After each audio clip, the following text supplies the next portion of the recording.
بسم اللہ الرحمن الرحیم۔ قرآن کریم کے چند تقاضے میں آپ کے سامنے گوش گزار کرنا چاہتا ہوں۔ قرآن کریم کا پہلا تقاضا ہے فَقْرَؤُوا مَا تَيَسَّرَ مِنَ الْقُرْآنِ۔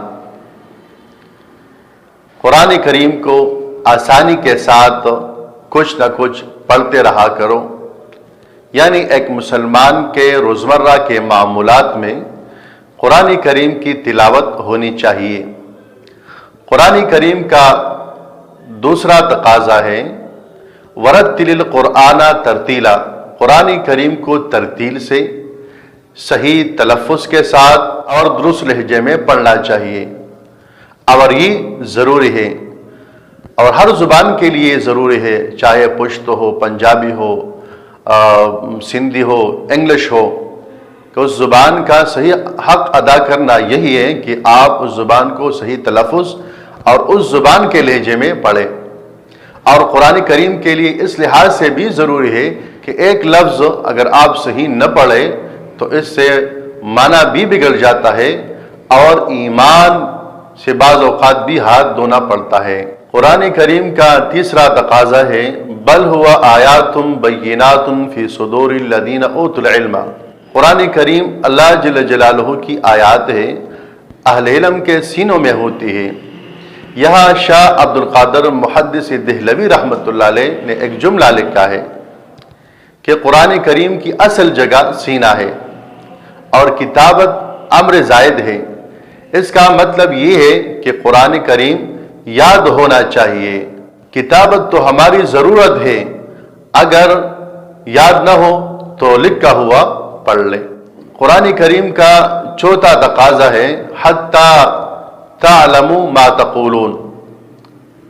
جو کچھ پڑھ رہے ہو سمجھ بھی آ رہا ہو، یعنی قرآن کریم جب ہم پڑھتے ہیں تو خالی پڑھنا ضروری نہیں، بلکہ پڑھنے کے ساتھ وہ سمجھ بھی آ رہا ہو۔ ہماری عجیب حالت ہے کہ ہماری تو یہ عقیدہ ہے کہ اللہ جل جلالہ قرآن کریم میں ہم سے بات کرتے ہیں اور نماز میں ہم اللہ جل جلالہ کے ساتھ بات کرتے ہیں، لیکن ہم سمجھتے نہیں ہیں اور نہ سمجھنے کی زحمت کرتے ہیں۔ قرآن کریم کا پانچواں تقاضا ہے اللہ جل جلالہ آخری پیغمبر حضرت محمد مصطفیٰ صلی اللہ علیہ وسلم سے مخاطب ہیں، انا انزلنا الیک الکتاب بالحق لتحکم بین الناس۔ ہم نے آپ پر اے پیغمبر کتاب یعنی قرآن کریم اتاری ہے تاکہ آپ لوگوں کے درمیان فیصلے کریں۔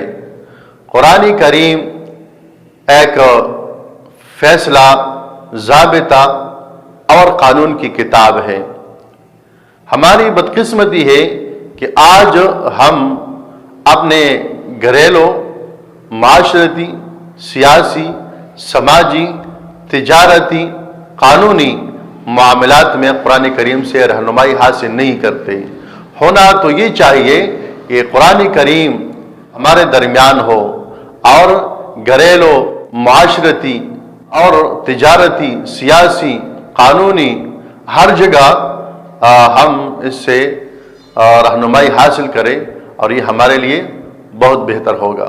اللہ جل جلالہ ان چند باتوں پر عمل کرنے کی توفیق عطا فرمائے۔ وآخر دعوانا ان الحمد